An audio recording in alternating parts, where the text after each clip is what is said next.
We present HyperCam, a low-cost implementation of a multispectral camera and a set of software techniques that analyze the scene and then automatically generate an optimal set of images for the user.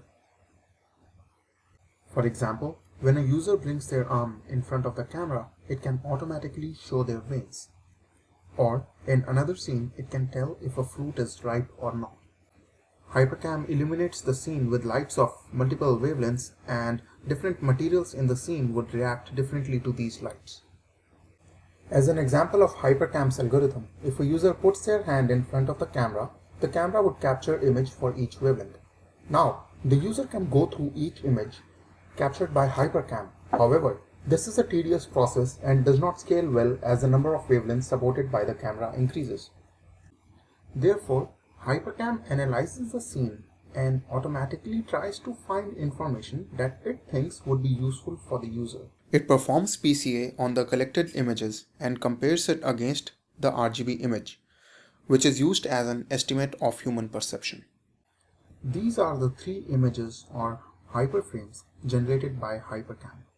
Once the user finds a hyperframe that they like, they can save it as a preset and apply it to the whole dataset. For example, we applied this particular hyperframe as a preset to images from 25 different users of an interactive surface.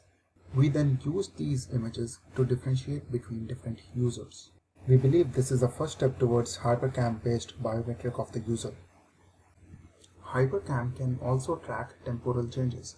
As an example, HyperCam automatically generated this hyperlapse of 2 avocados as they ripened over a week.